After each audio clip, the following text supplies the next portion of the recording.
Over here. First of all, congratulations on the victory. What are your initial thoughts after a performance like that?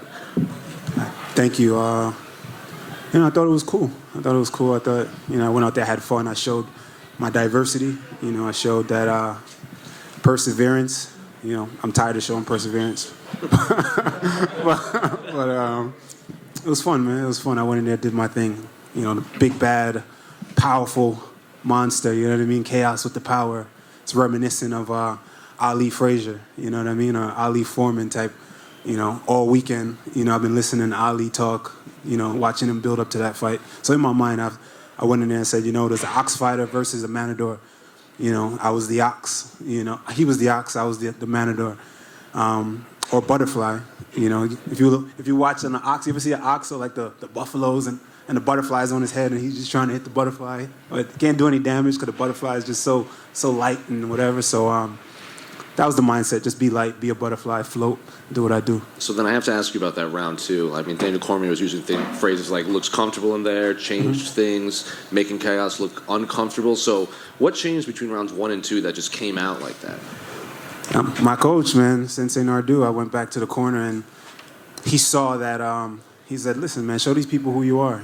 Show what you do in the gym. Show you're giving them too much credit, And me going in there, I did give him a little too much credit, I felt he was super dangerous, So I was a little rigid and apprehensive at first. But then my coach calmed me down and said, listen, you see what he has, man. Be you. Don't worry about what he's going to do. He has to worry about you. Go out there and show who you are. And that's what I did. When you were slipping punches in there in that second round, was that just because you had, like you said, you've apparently been listening to a lot of Muhammad Ali, and then you're just kind of pulling a Max Holloway Ali in there in round 2. So what was going through your mind during that? If you watch me train, man, that's what I do. That's what I do. At that point, my mind is just empty and I'm just flowing. I'm just doing what I do, having fun. I'd like to think I got some of the best boxing in this division, So that's what I was just flowing, doing, having fun. Were you surprised it was a split decision? No, I got knocked down. And, to my own fault, just being too careless, being too happy in there, and I got knocked down, paid for it. Zigged when I should have zagged. And then finally, are you at the point of your career where you keep racking up these wins that you can start asking for a specific opponent, specific dates and this and that, or do you still are just taking them as the UFC presents them to you? I don't really know, honestly, I don't know. I've always been and had a great relationship with the UFC. I'll just put it like that. So, yeah. I saw you had some words to say to Dana after the fight. Mm-hmm. What were you saying? Just letting him know that I'm still here, man. I'm here, and he got me here at 6-0 off of looking for a fight. You guys forgot about looking for a fight. I'm the last guy left, right? And I was just a young kid, man, green as hell, and I grew up in this octagon. And I want to show them, yo, I don't just say this, man. A lot of fighters just say it because it sounds good. Every time they come up here, yeah, I'm getting better every time. I am legit getting better every time I step out there. I'm a brand new person every time I step out there. I take pride in that in the gym. I'm grinding. I'm fully dedicated, man, to just evolving and being the best that I could be in this sport and leaving my mark. So you can see it, that I'm getting better every time. And I just wanted to let Dana know, yo, don't overlook me, man. I'm here. Don't forget about me. I'm still here, and I grew up in this octagon. And I'm still growing. Yeah. I also saw you spoke to Chaos as well. Yeah. As soon as the fight ended, you were talking basically. What were you guys saying to each other? That's mostly for us.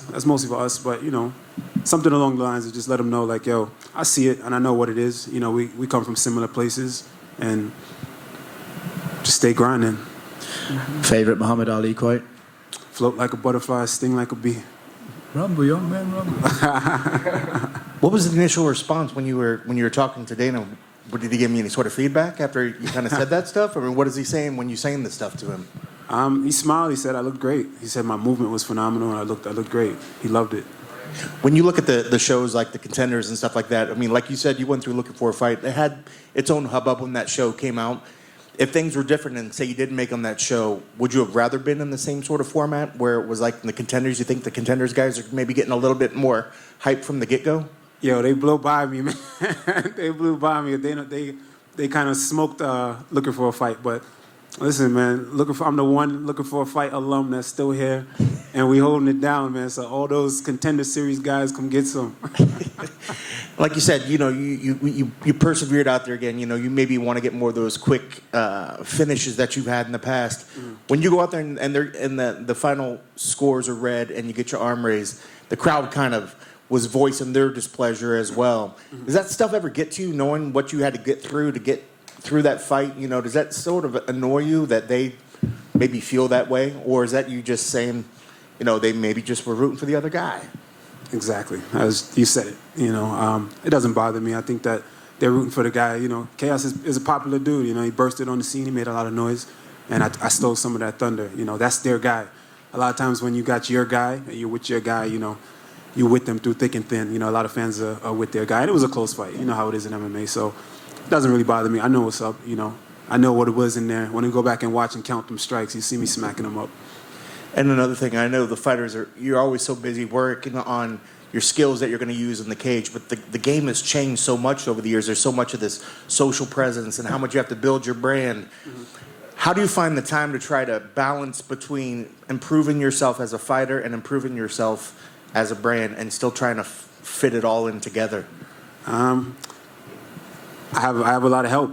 I got a YouTube channel, Rude Boy TV. You get to see all the ins and outs and the backstory of everything. I got a good team around me, man. I'm on Twitch, and I'm not only gaming, I got a podcast. So I'm grinding, man. I'm just trying to cover all aspects of it.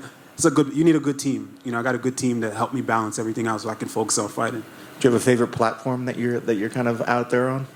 I love Twitch. That's where I do my podcast. Shout out to the pro and the bro. Shout out to my Discord. My Discord is the Rude Gang, so shout out to the Rude Gang. I'm just grinding. I love Twitch, and I'm building my YouTube slowly right now. That's awesome. Congrats on the victory. Thank you. What's up, Randy over here? You spoke about how you feel that you get better each and every time you go out there in the octagon. Mm-hmm. Do you feel that this was your best performance to date? Nah. I got to go back and watch it. Most satisfying win for sure.